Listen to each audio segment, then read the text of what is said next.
Salut à tous, le journal du foot de ce mardi 23 juin.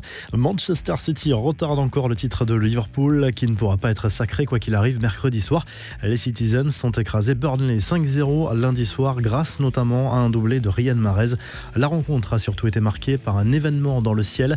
Une banderole White Lives Matter Burnley tirée par un avion a survolé le stade de Manchester City. Un message associé au mouvement suprémaciste blanc.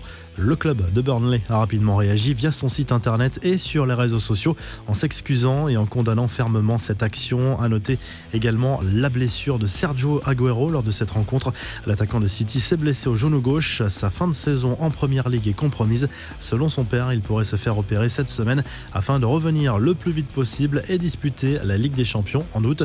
Les infos et rumeurs du mercato. Dans ses colonnes, le journal L'Équipe fait le point ce mardi sur l'avenir d'Antoine Griezmann. Malgré une première saison mitigée et les critiques d'une partie de la presse catalane, le Français n'a absolument pas l'intention de quitter le club blaugrana cet été. Sous contrat jusqu'en 2024, Griezmann veut absolument s'imposer au Barça. L'équipe explique au passage que l'entourage du joueur aurait démonté les rumeurs sur un possible échange avec Neymar. Les supporters marseillais, eux, peuvent se rassurer. L'OM ne vendra pas ses cadres cet été. Sur Europe 1, Jacques-Henri Hérault a assuré ce mardi vouloir garder Mandanda, Thauvin et Dimitri Payet malgré les difficultés financières du club. Il n'y aura pas de grande solde à l'OM. Bien sûr qu'ils seront là avec le maillot marseillais. Il y a une volonté d'être le plus compétitif possible. On entre dans une phase où les performances sportives sont prioritaires, mais avec un modèle économique pérenne, a souligné le président de l'OM. La stabilité également pour le Stade Rennais. Le nouveau venu, Florian Maurice, et le président rennais, Nicolas Olvec, étaient de passage en conférence de presse lundi et n'ont pas échappé aux questions sur le mercato.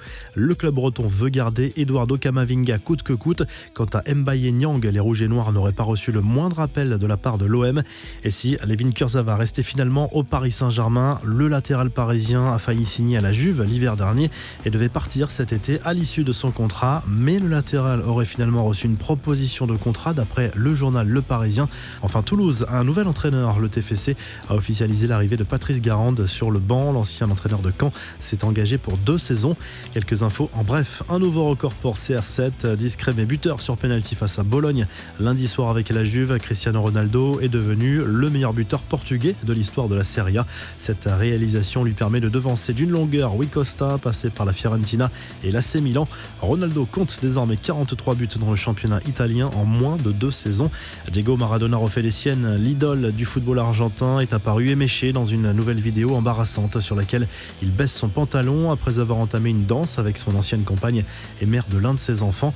L'actuel entraîneur du Gimnasia La Plata est un habitué des scènes polémiques. Il y a 2 ans, il s'était distingué à plusieurs reprises par des gestes déplacés lors de la Coupe du Monde 2018. Des nouvelles de Johan Gourcuff. Le journal L'Équipe évoque la carrière gâchée de celui que l'on présentait comme le nouveau Zidane au début de sa carrière. Aujourd'hui, l'ancien Rennais vit en Bretagne auprès des siens et passe plus de temps sur les cours de tennis que sur les terrains de football.